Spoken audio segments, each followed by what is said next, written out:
अस्सलामुअलैकुम and a very good evening. इस वक्त मुल्क की अगर सूरत हाल देखें तो बड़ी दिलचस्प नज़र आती है। एक तरफ सूबाई असम्बलियों के हवाले से बहुत सी चीज़ें तय होना बाकी हैं। कुछ सूबों में तैयारी हो चुकी है लेकिन कुछ सूबे अभी तक हाथ पर हाथ धरे बैठे हैं।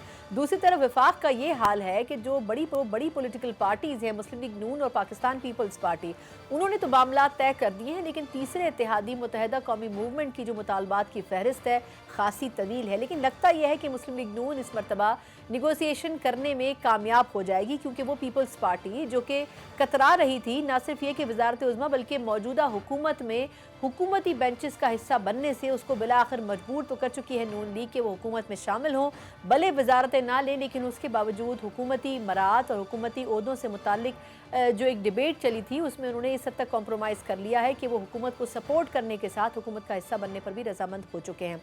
लेकिन ये किस हद तक मामला आगे चलेगा, क्योंकि इस हवाले से पहले ही रूमर्स गर्दिश कर रहे हैं कि क्या ये हुकूमत वाकई 5 साल पूरे करेगी, एक ऐसी हुकूमत जो कि अभी तश्कील भी नहीं पाई है।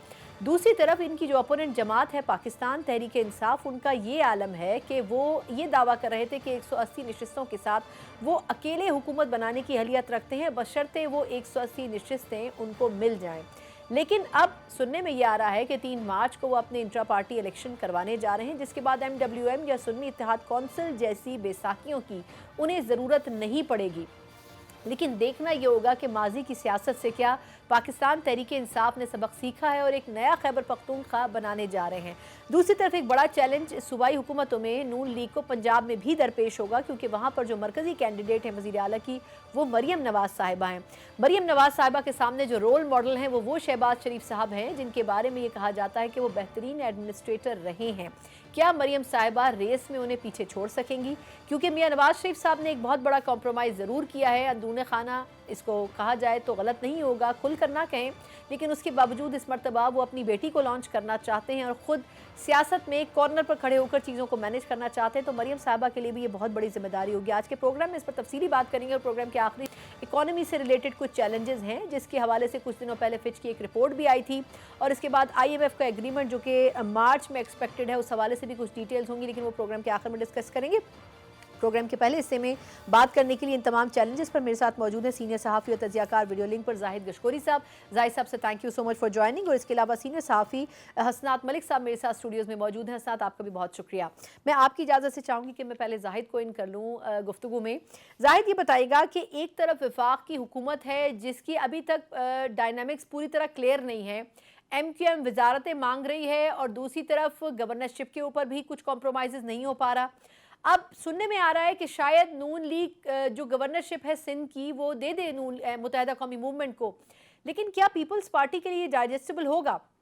और दूसरा ये कि जो पुराने इत्तेहादी हैं JUIFA या इस किस्म की दीगर जमातें, उनके हवाले से भी अभी कुछ वाजे नहीं है कि आया वो अपोजिशन में बैठना चाहेंगे या हुकूमत के साथ बैठना चाहेंगे। तो ये बड़ा एक मुबहम सी एक पिक्चर बन रही है जो कि पार्लियामेंट की है, खासतौर पर अगली हुकूमत की।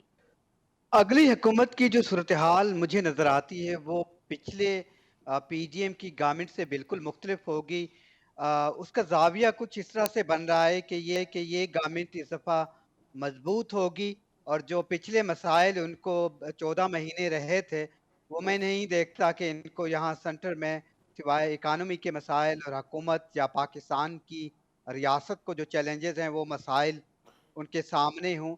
मैं ये देख रहा हूँ कि सेंटर को सपोर्ट हासिल होगी इस दफ़ा पंजाब में, जो कि चौधरी परवेज़ इलाही की शक्ल में जब PTI की गवर्नमेंट थी, PGM सेंटर में थी, तो एक बड़े चैलेंज का सामना था। नाक में दम कर रखा था PTI की हुकूमत ने, PGM की गवर्नमेंट की यहाँ सेंटर तक महदूद कर दिया था, हम्म। और PGM कुछ कर नहीं पा रही थी। इस दफ़ा मुख्तलिफ है, लेकिन एक न्यू टेस्ट केस, एक नया पॉलिटिकल फिगर सामने आया है जिसका हेड स्टार्ट है मेरी नज़र में उनके सियासी पार्लियामेंट्री करियर का।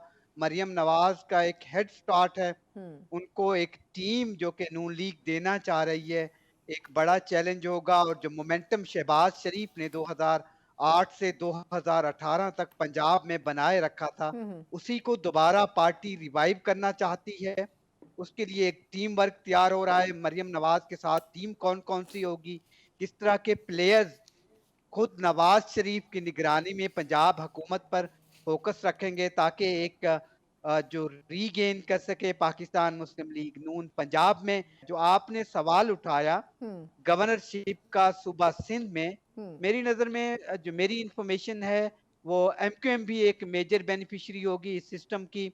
सेंटर में भी वो 3-4 वज़ारतें लेने की पोज़ीशन में है। और आपने पीटीआई की बात की, तो पीटीआई के साथ हम्म। मुझे लगता नहीं है कि शायद उस वक़्त तक तो चल जाए जब पीटीआई पे मैं तहरीक आती हूँ इंसाफ जाहिद, के पीटीआई बानी। पे मैं अलग से थोड़ा सा इस पे डिटेल में आपसे बात करूंगी, वापस पीटीआई के हवाले से बात करती हूँ। मुझे हसनात ये बताइएगा कि अब खबरें ये आ रही है कि 3 मार्च को प्रॉब्ली पीटीआई अपना इंट्रा पार्टी इलेक्शन भी करवा रही है। हमें पिछले फैसले भी याद हैं, जब सुप्रीम कोर्ट ने ये पूरी चीज़ें डिस्कस की थी तो एक ये कंट्रोवर्सी भी फैली थी कि पता नहीं शायद उस केस को सही तरह लेके पीटीआई चली नहीं। फिर एक हल्का ये भी था जो ये कह रहा था कि नहीं सुप्रीम कोर्ट ने ज्यादती की है, वो हाई कोर्ट का फैसला अपनी जगह बिल्कुल ठीक मौजूद था, इन्होंने बीच में इंटरवीन करके इनका इंट्रा पार्टी इलेक्शन कलदम करार दे दिया है। तो आप खुद भी उन केसेस को देखते रहे, क्या वाकई उस फेज में पीटीआई के साथ ज्यादती हुई थी अगर हम कुछ अरसे पहले की बात करें? देखिए, मेरा ख्याल है कि जनवरी 13 का जो फैसला वो ठीक नहीं था और उसकी कोई इफेक्ट भी नहीं हुई है, बल्कि उसका फ़ायदा ही पीटीआई को होगा। लोगों ने जो पीटीआई के जो थे निशानात, जिन जो एमएनएज के जो कैंडिडेट थे, ढूंढ ढूंढ के उन पे मोहरें लगाई, तो ये वादे हो गया कि लोगों ने भी उसको एक्सेप्ट नहीं किया। लीगली कानूनी तौर पे भी जो वकला हैं वो भी इस मामले में समझते हैं कि आइन का जो आर्टिकल 17(2) है उसकी इंटरप्रिटेशन करनी चाहिए थी, वो नहीं की गई। और सुप्रीम कोर्ट का वो फैसला जो है वो रिसेंट पास के में एक कंट्रोवर्शियल फैसला है, जिसकी इम्प्लिकेशन जो है वो बड़े अरसे तक रहेंगी। बहरकफ अब जो पोजीशन है, जो रिज़ल्ट आया 8 फरवरी के बाद, उसके बाद पीटीआई की पोजीशन बेहतर हुई है और हम देख रहे हैं कि अदालतों पे भी उसका असर कहीं ना कहीं हो रहा है और रिलीफ भी मिल रहे हैं पीटीआई के जो लोग आगे पीछे छुपे हुए थे। ये नहीं, लेकिन आप जिस तरह भी कह रहे हैं कि इलेक्शंस में पीटीआई को लोगों ने वोट भी दिया, लेकिन इलेक्शंस के ऊपर भी बड़ी डिबेट है। ये बताइएगा कि कुछ इस हवाले से दरखास्तें हैं जो कि इस्लामाबाद हाई कोर्ट में भी दायर की गई हैं, जिनमें कुछ हलकों के हवाले से ये क्लेम किया गया है कि पीटीआई वो हल्के जीती हुई थी। इस्लामाबाद की वो तीनों नशिस्तें, उस पर आपने देखा कि इलेक्शन कमीशन ने नोटिस जो उनका था वो उसको अपहोल्ड कर लिया और उसको वापस लेना पड़ा। तो उनका स्टेटस क्या है, खासतौर पर उन एप्लीकेशंस का जो कि इलेक्शन में रीकाउंटिंग या रिगिंग की बात कर रही हैं, जो कि 99% पीटीआई की हैं? देखें, यही हम देख रहे हैं कि इस वक्त इलेक्शन कमीशन हो, एग्जीक्यूटिव हो, अदलिया हो, तकरीबन 2-3 महीने से या चीफ जस्टिस काजी फैसल के तनौर में एक मिसाली किस्म का एक रिलेशनशिप है। और हम देखते हैं कि जो एक पॉइंट ऑफ व्यू एक इदारे का होता है तो दूसरा का भी वही होता है किसी भी मामले में। तो बज़ाहिर ये लग रहा है कि वो सारे मामला ट्रिब्यूनल जाएंगे और ये मेरा नहीं ख्याल कि इनको रिलीफ इतनी जल्दी अदलिया से मिले। इलेक्शन कमीशन भी मामलात जो हैं वो ट्रिब्यूनल में भेजेंगे और ट्रिब्यूनल एक ट्रायल होता है, लंबा प्रोसेस बिल्कुल। तो अब देखना है कितना टाइम आपके ख्याल में लग सकता है ट्रिब्यूनल्स में जाने? देखिए, ट्रिब्यूनल के जो मामलात हैं वो 2-2 साल भी लगते हैं, क्योंकि उसमें ट्रायल होता है, एविडेंस रिकॉर्ड होते हैं, फिर उसकी हालांकि कानूनी तौर पे तकरीबन 90 दिन है या 120 दिन में फैसला करना होता है, कानून में लिखा होता है। फिर उसके बाद ये है कि जो रिटर्न कैंडिडेट अगर उसके खिलाफ फैसला आता है वो सुप्रीम कोर्ट जाता है तो पहले दिन ही उसके हक में स्टे हो जाता है। जिस तरह कासिम सूरी डिप्टी स्पीकर थे तो उनका सारा टेन्योर ही स्टे पे चल गया था, 4 साल तो गुजारे थे उन्होंने ये इसी तरह। अब देखना है कि पीटीआई इसमें क्या मोमेंटम बनाती है। बज़ाहिर ये लग रहा है कि सुप्रीम कोर्ट में एक पिटीशन होगी दायर, बताया जा रहा है कि 184(3) की, उसमें ये सारे मामला रखे जाएंगे।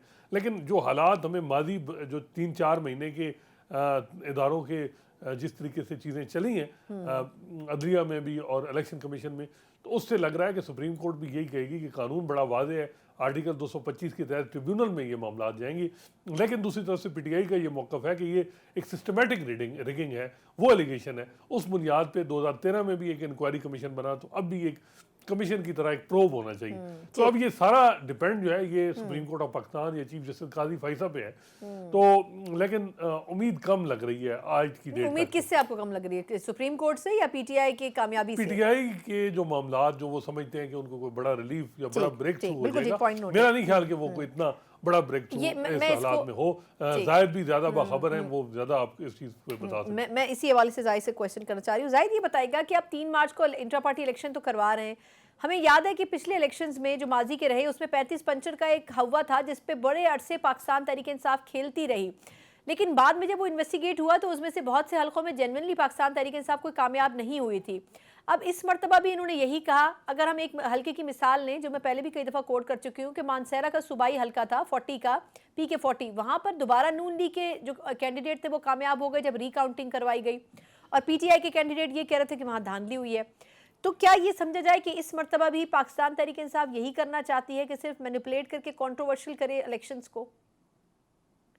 नहीं सना, इस बार जो रिगिंग एलिजिड रिगिंग का प्रोसेस है या एलिगेशंस हैं वो मुख्तलिफ नौइयत के हैं। मैंने 2008, 13, 18 के इलेक्शन भी कवर किए, देखे। वो मुख्तलिफ नौइयत के रिगिंग थे, लेकिन इलेक्शन प्रोसेस, इलेक्शन डे जो है 5 बजे शाम तक का, वो शायद रीसेंट 4 इलेक्शन में सबसे बेहतरीन और फेयर था।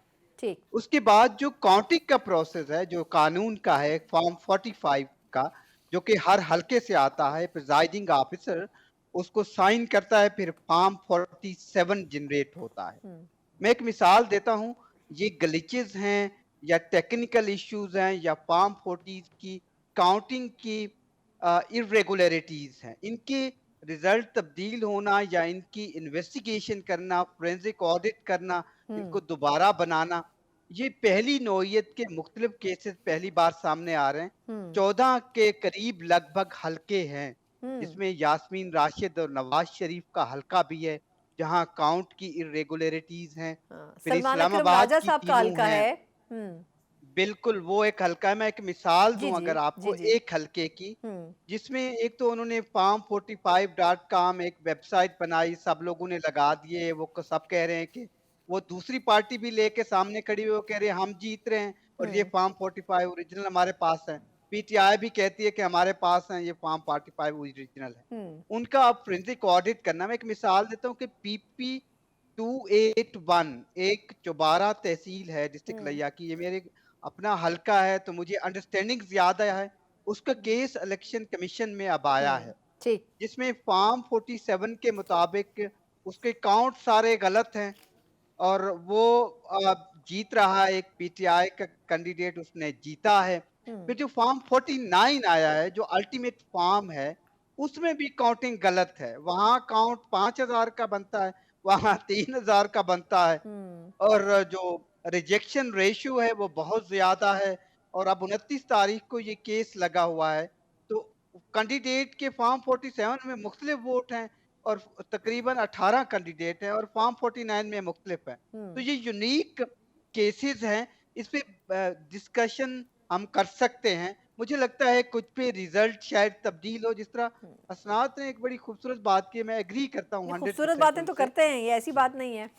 जो उन्होंने बात की है कि जो मौजूदा सूरत हाल है, जो एक पॉजिटिव लाइक माइंडेडनेस पाई जाती है चीफ जस्टिस और चीफ इलेक्शन कमिश्नर की एडमिनिस्ट्रेशन उनके दरमियान, तो ये आसान काम नहीं है रिजल्ट तब्दील करवाना अदालतों से या ट्राइब्यूनल से या फिर इलेक्शन कमीशन ऑफ पाकिस्तान से। तो ट्राइब्यूनल में जाएंगे, कितना आगे इसको लेके जाया जा सकता है। कुछ कुछ फैसले 2-3 हो सकता है इनके हक में आ जाएं, PTI के या आजाद कैंडिडेट के, 2-3 इनके खिलाफ आ जाएं, या फैसले आए ही ना जो इम्पोर्टेंट हल्के यानी हैं, आप कह जिसका रहे हैं कि सलमान अकरम राजा का है। कुछ हलकों में माजरत आपकी बात काट रही हूँ, यानी आप कह रहे हैं कुछ हलकों में नताइज तब्दील होंगे।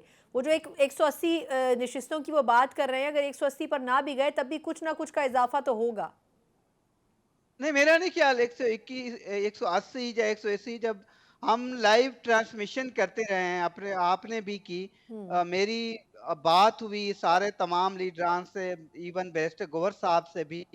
उनका ये मौक़िफ़ था रात के 4 बजे जब इलेक्शन रिजल्ट आ रहे थे, तो उन्होंने बताया 121 पर हमें लीड हासिल है। तो फिर वो 151 हो गया, फिर 153 हो गया, फिर 180 हो गए।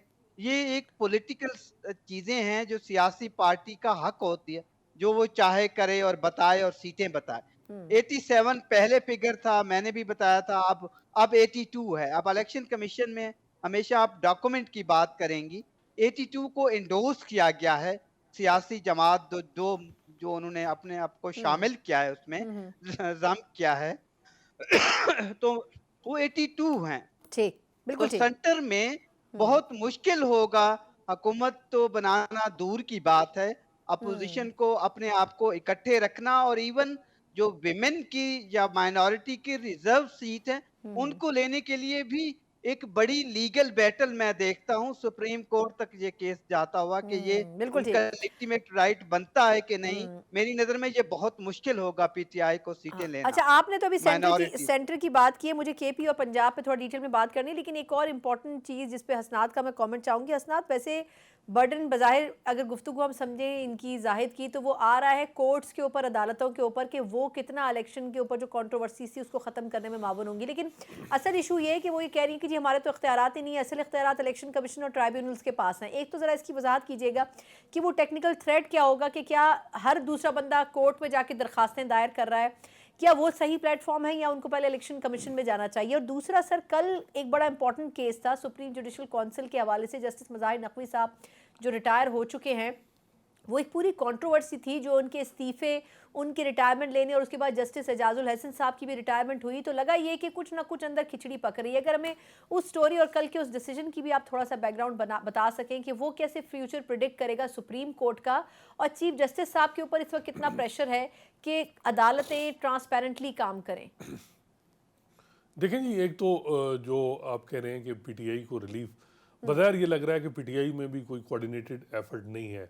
वहाँ कुछ वकला, क्योंकि बहुत ज़्यादा वकला कैंडिडेट हैं और जो वो भी समझ रहे हैं कि हमारे साथ ज़्यादती रिगिंग हुई, फार्म 45 में हम जीत रहे थे, फार्म 47 में हमें हरवाया गया, लेकिन कोई high court, Lahore high court जा रहा है, कोई इस्लामाबाद हाई कोर्ट जा रहा है, कोई इलेक्शन कमीशन जा रहा है, कोई इंडिविजुअली जो है वो letter chief justice of Pakistan को लिख रहा है। तो वहाँ बजाय लीडरशिप का फुकदान, लीगल स्ट्रेटजी कोई एक नहीं लग रही।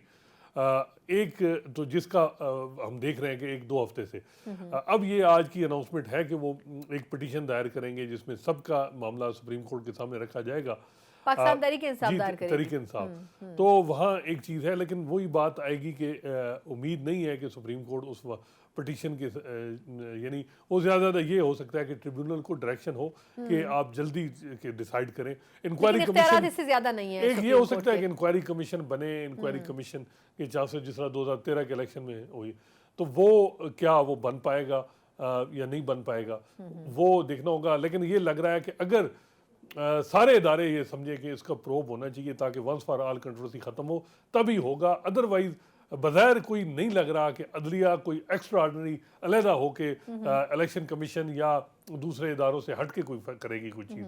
तो ये मामला है। दूसरा जो मामला आप बात कर रही हैं सुप्रीम जुडिशल काउंसिल में के हवाले से, कल एक आर्डर जारी हुआ, शार्ट आर्डर, जी जी, उसमें बड़ा वाज़ेह है कि अगर किसी जज के खिलाफ, आला अदलिया के जज जिसके खिलाफ सुप्रीम जुडिशल काउंसिल ने कार्रवाई शुरू कर दी है, तो वो रिज़ाइन भी करे तो वो रिज़ाइन का नहीं तस्वर होगा, उसके खिलाफ कार्रवाई हो सकती है। तो बड़ा वाज़ेह है कि इस वक्त मज़ाहिर नकवी साहब जिनको शोका जारी हो चुका था, उन्होंने जवाब भी दे दिया था, अब वो जो उन्होंने जो रिज़ाइन दिया तो उसमें बज़ाहिर ये लग रहा है कि उनका मामला आएगा। वो उनके सुप्रीम जुडिशल काउंसिल ऑलरेडी उस मामले में को देख रही है और फाइनल आखिरी ओपिनियन आएंगी। तो जुडिशल पॉलिटिक्स तो होती अब अदालतों में भी बहुत है। गो कि अलग बात है कि 2 जजेस रिजाइन करके अब उस तरह ग्रुप बन दिया। लेकिन क्या मामला दब जाएगा? क्योंकि अगर जिस तरह उस फैसले में कहा गया है कि जी अब ऐसा नहीं होगा, आपको पेश तो होना पड़ेगा, इंक्वायरी कंप्लीट होगी, तो इसका मतलब ये कि चीफ जस्टिस साहब ट्रेंड तो चेंज कर रहे हैं ना फिर। जी जी बिल्कुल, ये बड़ा वाज़ेह है कि जो मज़ाहिर नकवी साहब का जो केस है ये मंतकी अंजाम को पहुंचेगा। और जो जिस किस्म के एविडेंस आ रहे हैं, अब देखना है कि वो क्या इसका दिफा करते हैं। पहले तो वो नहीं पेश हो रहे थे कि कानून में ये जजमेंट है, टेक्स्ट देखा जाए तो ये लिखा हुआ है कि जज के खिलाफ कार्रवाई हो सकती है, लेकिन अब जजमेंट आ गई है सुप्रीम कोर्ट की जिसमें है कि रिटायर्ड जज के खिलाफ रिज़ाइन अगर ड्यूरिंग द जो है वो कार्रवाई करेगा तो वो होगी। तो अब ये लग रहा है कि मज़ाहिर नकवी साहब का मामला, क्योंकि अब टाइम सुप्रीम जुडिशल काउंसिल के पास बड़ा थोड़ा है। अगले जो महीने जैसे सरदार तारिक जो सुप्रीम जुडिशल काउंसिल के मेंबर हैं वो भी जो है वो रिटायर हो रहे हैं। अमीर भट्टी लाहौर हाई कोर्ट के चीफ जस्टिस जो एसजीसी के मेंबर हैं वो भी रिटायर हो रहे हैं। तो एसजीसी और नईम अफगान जो बलूचिस्तान हाई कोर्ट के चीफ जस्टिस हैं, उनकी सुप्रीम कोर्ट की एलिवेशन के लिए कल जुडिशल कमीशन का इजलास है। तो जब सुप्रीम जुडिशल काउंसिल में चेंजेस आएंगी तो तो फिर ये नए सिरे थोड़ा से सा उस चीज़ को शुरू है करना मामला, पड़ेगा। और उसमें जैसे मुनीब अख्तर वो उनका एसजीसी में आना, तो बज़ाहिर ये लग रहा है कि ये इनकी मौजूदगी में अगले 10 दिनों में सुप्रीम जुडिशल काउंसिल अपनी प्रोसीडिंग कंक्लूड कर देगी और फाइंडिंग दे देगी। बिल्कुल ठीक। अच्छा जाहिद साहब, सर एक तरफ हम ये देख रहे हैं कि सुप्रीम कोर्ट ये कोशिश कर रही है, एक मिसाल सेट कर रही है कि हम अपने पास एहतसाब का अमल, खुद एहतसाबी का अमल करेंगे और कोई भी जज इससे बालातर नहीं है। सर दूसरी तरफ इलेक्शन के हवाले से हमें 8 फरवरी को इंतखाबात तो हो गए, लेकिन हर पॉलिटिकल पार्टी ने ये सवाल उठाया कि जी धांधली हुई है, हमारे वोट को तोड़ा गया है, हमारे वोट को चोरी किया गया है, जाली मैंडेट लेके ये पार्लियामेंट वजूद में आ रही है। सर लेकिन इसमें सोशल मीडिया जो था उसका भी एक बहुत बड़ा फैक्टर था। बंद तो रहे मोबाइल फ़ोन्स, टेलीकम्युनिकेशन का सारा प्रोसेस, लेकिन उसके बावजूद अब ये इत्तलात हैं कि इस हवाले से कोई फर्दर इन्वेस्टिगेट किया जा रहा है कि ये जो प्रोपेगेंडा पूरा किया जा रहा था सोशल मीडिया के प्लेटफॉर्म्स पे, इसको किसी अब एंड पर लेके जाना है। इस हवाले से आपका क्या टेक है? देखिए, एक तो स्टोरी ये है कि एक चीफ जस्टिस ऑफ पाकिस्तान के खिलाफ आदमी जो कि सियासी जमात का था, राजा बाजार रावलपिंडी से आज अर्ली द मॉर्निंग उसको गिरफ्तार किया गया है। और वो प्रोपागंडा कर रहे थे चीफ जस्टिस के खिलाफ अपने व्हाट्सएप स्टेटस पे। एक यूनिक केस है कि व्हाट्सएप के स्टेटस पे वो प्रोपागंडा करते थे, हर्जा सराई करते थे चीफ जस्टिस की, और वो लोग देखते थे जो उसके कांटेक्ट में शामिल थे, और सोशल मीडिया पे वो नहीं कर रहे थे, वो व्हाट्सएप पे। तो एक ड्राइव स्टार्ट हुई है जो एंटायर जुडिशरी लोग सोशल मीडिया पे तनकीद का निशाना बना रहे थे, जो हद तक के इज्जत में फाल करता है। ठीक। और दूसरा, एक जॉइंट इन्वेस्टिगेशन टीम बनाई गई है जो इलेक्टोरल प्रोसेस है पाकिस्तान में, उसके झूठी वीडियो लगाना, फॉर्म 45 को डॉक्टरेट करना और इस तरह की कैंपेन चलाना कि फलां जीत गया है, एक पूरा प्रोपागंडा चलाया गया है। तनकीद और हर्जा सराई और सिस्टम को या प्रोसेस को कंट्रोवर्शियल करना, जो डीआरओज थे, डिस्ट्रिक्ट एडमिनिस्ट्रेशन के लोग थे या इलेक्शन प्रोसेस में इन्वॉल्व थे, उनको अंडरमाइन करना। ये इन्वेस्टिगेशन उन्होंने शुरू की है जी। 120 आइडेंटिफाई किए हैं अकाउंट्स और यूट्यूब चैनल जो कि सारिफीन के हैं। उनका ख्याल है ठीक। कि इनके खिलाफ कार्रवाई होनी चाहिए। और ये पहले से सिलसिला शुरू हुआ हुआ था। चीफ जस्टिस ने कहा था कि इलेक्शन के बाद ये शुरू करें। अब उनको पहले नोटिस गए थे, 40 से ज़ायद लोग थे, अब दोबारा उनको नोटिस भेजे जा रहे हैं। तो ये दो मुख्तलिफ चीज़ें हैं। एक आप लोगों को ड्रा भी लगता है, लग रहे हैं लोग अपनी ओपिनियन दे रहे हैं, बात करें कि इलेक्शन प्रोसेस फ्री नहीं हुआ, कुछ हलकों में धांधली हुई है, लोग कह रहे हैं, तनकीद का निशाना बना रहे हैं, जो कि प्रोडक्टिव क्रिटिसिज्म भी बहुत सारे स्टेजेस पर है, बड़े अच्छे जर्नलिस्ट भी कर रहे हैं, आम लोग कर रहे हैं। बिल्कुल। तो कुछ लोगों को जेन्युइनली वो चाहते हैं कि उनको बुलाएं, उनको कहें अपनी पोजीशन वाजे करें, और कुछ लोग डर जाएंगे और एक पूरा क्रैकडाउन आप इसको कह सकती हैं कि जिसको वॉक्स पॉपुली है या फ्रीडम ऑफ एक्सप्रेशन पे एक पूरा क्रैकडाउन है, उनके खिलाफ कार्रवाई हो रही है। बिल्कुल लेकिन ठीक। किसी हद तक कुछ केसेस में ये सही भी लगता है कि आपने हर्जा सराई देखी होगी जो बहुत ही गैर जिम्मेदाराना है। ठीक। ज्यादातर लोग बाहर बैठे हुए हैं जिन्होंने ऐसा सिलसिला शुरू किया है, और पाकिस्तान की हुकूमत कोशिश कर रही है जी उनके जो डॉक्यूमेंटेशन है, क्रेडेंशियल्स हैं, नहीं, शनाख्ती कार्ड हैं, बिल्कुल जी ठीक कह रहे कैंसिल हैं। करें। एक तरफ कोर्ट्स के ऊपर ये तनकीद हो रही है, एक तरफ इलेक्शन प्रोसेस पे पूरे हो रही है। ये एक बहुत ही आम सी बात हो गई है कि किसी के ऊपर भी बगैर सबूतों के आप इल्ज़ाम तराशी कर देते हैं, लेकिन इन्वेस्टिगेट इसको डिटेल में होना चाहिए। बहुत बहुत शुक्रिया। दो सीनियर सहाफ़ी हमारे साथ मौजूद थे, असनात मलिक साहब और जाहिद गशकोरी साहब। और एक बड़ा मैसेज ना सिर्फ ये कि अदालतें इस वक्त किस रुख पर चल रही हैं, मुस्तकबिल क्या होगा, अपने लिए क्या तारीख मुरतब कर रही हैं, इंपॉर्टेंट तरीन डिसीजन इस वक्त के मौजूदा चीफ जस्टिस ले रहे हैं, और दूसरी तरफ सियासी तौर पर हमारी जमातें सूबों में और वफाक में किस तर्ज की सियासत कर रही हैं, और दूसरा ये कि आने वाले हफ्तों में क्या डायनामिक्स पाकिस्तान की पार्लियामेंट की इख्तियार होती हैं। इस हवाले से हमने डिटेल में बात की। एक मुख्तसर वक्फा, उसके बाद पाकिस्तान की इकॉनमी को जो बड़े और मेजर चैलेंजेस दरपेश हैं, वजारत ख़जाना ने पहले ही इस हवाले से एक अल्टीमेटम जारी कर दिया है कि ये वो चैलेंजेस हैं जो कि आने वाली हुकूमत को देखने पड़ेंगे। इस पर बात करेंगे एक ब्रेक के बाद। ब्रेक के बाद एक बार फिर आपको खुशामदीद कहते हैं। जहां हुकूमत बनने तश्कील पाने के हवाले से मुल्क की बड़ी जमातें ना सिर्फ सूबों में बल्कि वफाक में सर जोड़कर बैठी हुई हैं, वहीं एक बड़ा चैलेंज इकॉनमी के हवाले से भी है। और इस हवाले से हर दूसरे दिन कोई ऐसी खबर आती है जिससे लगता यह है कि आने वाले हफ्ते, महीने और साल पाकिस्तान की मईशत के लिए अच्छे साबित नहीं हो सकते। अभी कुछ दिन पहले फिच की रिपोर्ट आई थी जिसमें बड़े वाज़ेह तौर पर यह कहा गया था कि इस वक्त जो सियासी अनस्टेबिलिटी है, अगर इसको मद्देनजर रखा जाए तो IMF से होने वाला मुआहदा मजीद पेचीदगियों का शिकार हो सकता है।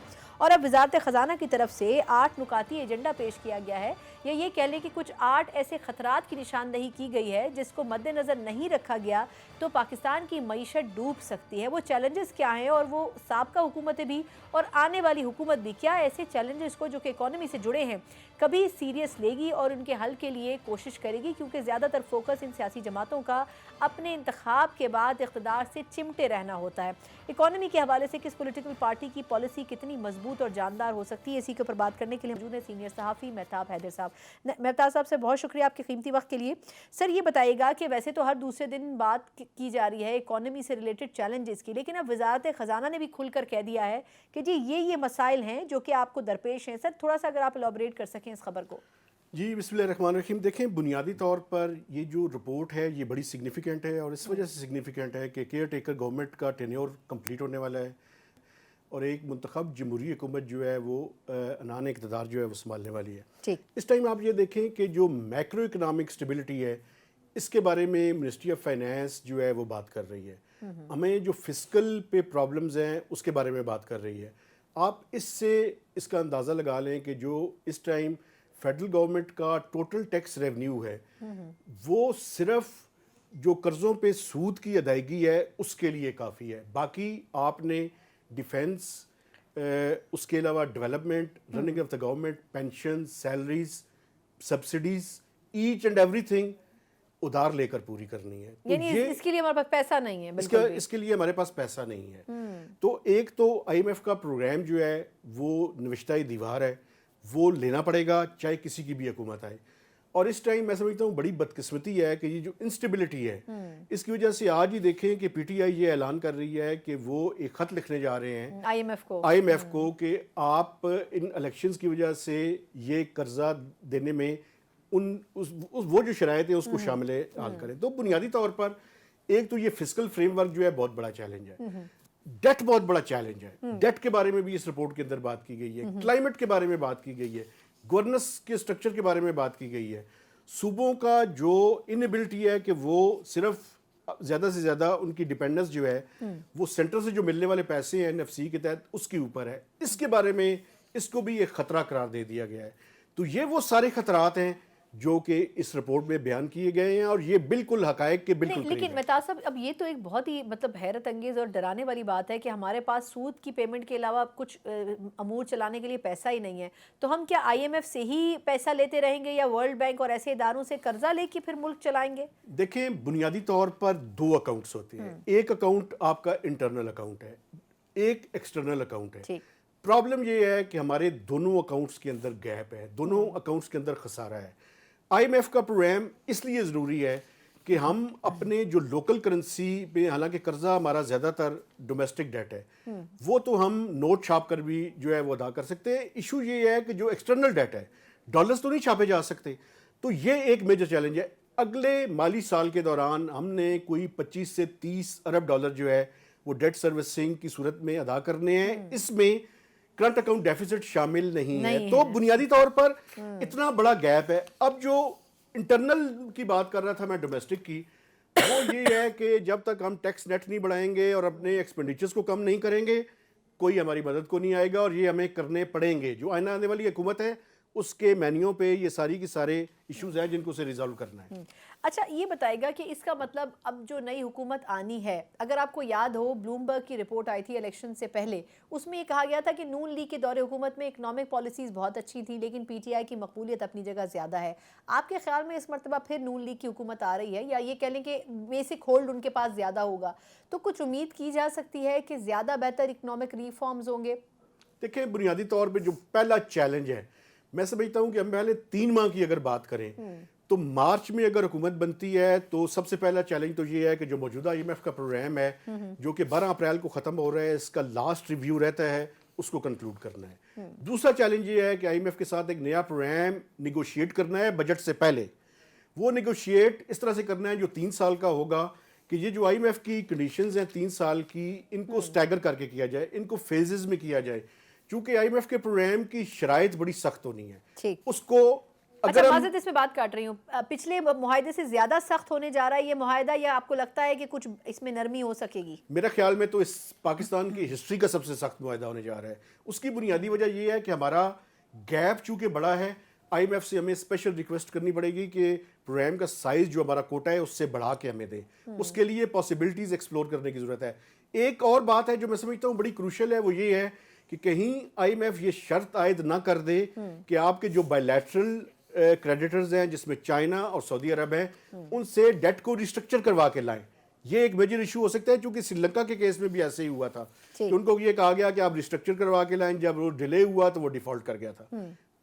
उसके साथ साथ फिर आईएमएफ का प्रोग्राम की रोशनी में अगला बजट पेश करना और उस बजट को पास करवाना, ये तो अगले 3 माह की चीजें हैं जो हमने करनी है, और फिर उस प्रोग्राम पे अगले 3 साल तक अमल दरामद भी करवाना। अच्छा, लेकिन मेहता साहब, आपके ख्याल में वैसे ये जो गवर्नमेंट आएगी उसके लिए कितने साल ज़्यादा क्रूशल होंगे? हमने आईएमएफ एग्रीमेंट तो ले लिया, एक तो ये कि ये क्या 2 साल पर मुहित होगा या 3 साल पर होगा, ये भी ज़रा बताएं। और दूसरा ये कि क्या इसके बाद फिर हमें किसी और प्रोग्राम में जाना पड़ेगा, यानी ये हमारे लिए कभी भी एक विकसित साइकिल हो जाएगा, हम इससे निकल नहीं सकेंगे? देखिए, बुनियादी तौर पर ये जो अगला प्रोग्राम है ये 3 साल का होगा। ठीक।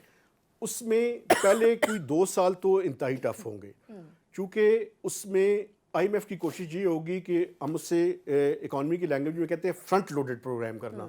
आईएमएफ की कोशिश तो ये होगी कि सारे मुश्किल फैसले पहले साल में करवा लिए जाए, क्योंकि उनके जहन में ये है कि मैंडेट है तो मुश्किल फैसले गवर्नमेंट शायद बड़ी आसानी से कर सकेगी। लेकिन पाकिस्तान की इकोनॉमी जिस स्टेज पे पहुंच चुकी है, आप ये देखें कि हेडलाइन इन्फ्लेशन इस टाइम 30% है, फूड इन्फ्लेशन 44% के लगभग है।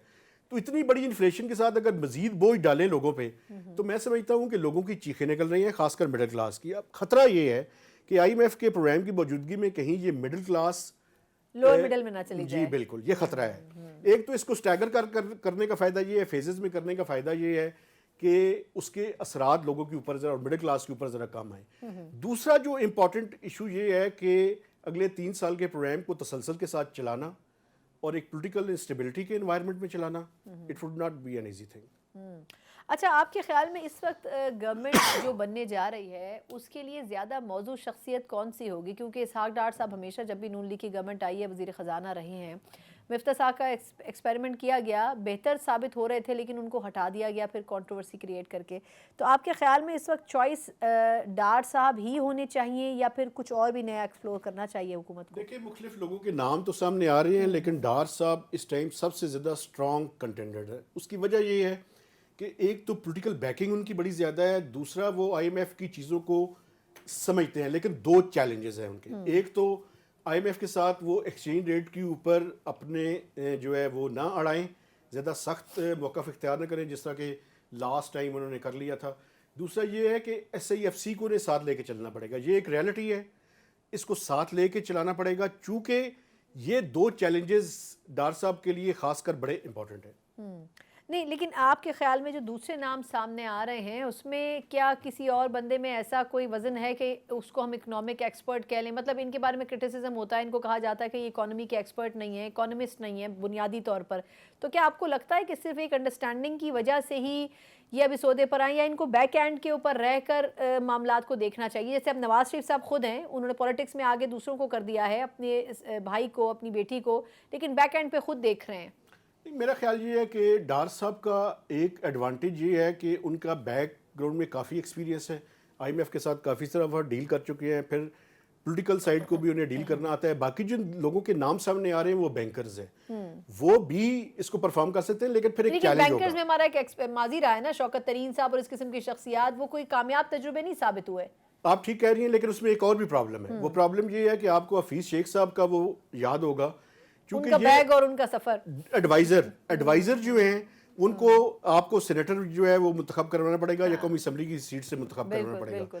तो जब वो सेनेटर मुंतखब होने की कोशिश की तो वो उसमें नाकाम हो गए। तो एक तो ये भी इशू का, चूंकि मुंतखब करवाना इसलिए ज़रूरी है कि जो गैर मुंतखब नुमाइंदे होते हैं वो ECC को एक्निक को और एनएफसी को चेयर नहीं कर सकते। तो इसलिए इलेक्टेड पार्लियामेंटेरियंस जो है वो होना जरूरी है। अगर कोई बाहर से बंदा लाया गया तो ये जो हुकूमत है उसके लिए ये भी चैलेंज होगा कि उसे या तो सेनेटर मुंतखब करवाना पड़ेगा या कौमी असम्बली का मेंबर मुंतखब करवाना पड़ेगा। तो ये एक चैलेंज है बहरहाल। ठीक, अच्छा क्विकली मुझे लास्ट कमेंट सिर्फ ये दे दें कि आपके ख्याल में जो अगली गवर्नमेंट आएगी उसमें क्या पॉलिटिकल पार्टीज़ को इदारों की तरफ से भी ये कन्वे होना कि इकनॉमिक मसाइल को मद्देनज़र रखते हुए चीज़ों को साथ लेकर चलना है, क्योंकि हमें इस चीज़ की अंडरस्टैंडिंग तो हो रही है कि अगर पाकिस्तान तहरीक इंसाफ अपोजिशन में बैठती है तो बड़ा मुश्किल हो जाएगा नून लीग के लिए मुश्किल फैसले पास करवाना पार्लियामेंट से, स्पेशली बजट भी जिसमें शामिल है।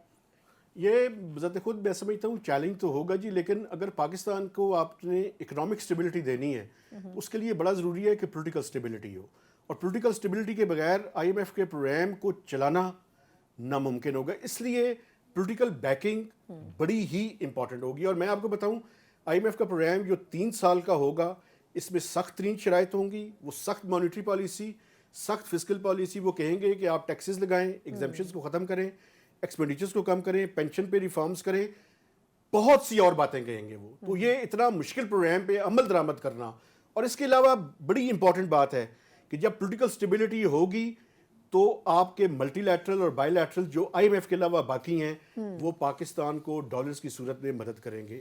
डॉलर्स की स्कैर्सिटी है, 25 से 30 बिलियन डॉलर्स जनरेट करने और हर साल जनरेट करने, ये इतना आसान नहीं होगा अगर पॉलिटिकल स्टेबिलिटी नहीं होगी। बिल्कुल ठीक, बहुत बहुत शुक्रिया। मेहताब हैदर साहब सीनियर सहाफ़ी हमारे साथ मौजूद थे, एक्सपर्ट भी हैं और समझते भी हैं चीज़ों की। इनकी रिपोर्टिंग भी अरसा दराज से करते रहें। यकीनन चैलेंजेस बहुत हैं, लेकिन अगर आपने IMF के प्रोग्राम में जाना है तो तमाम सियासी जमातों को सियासी मफादात को अलग रखते हुए पाकिस्तान के मफाद में फैसले करने होंगे। इसी नोट के साथ प्रोग्राम से मुझे इजाज़त दीजिए। अल्लाह हाफ़िज़।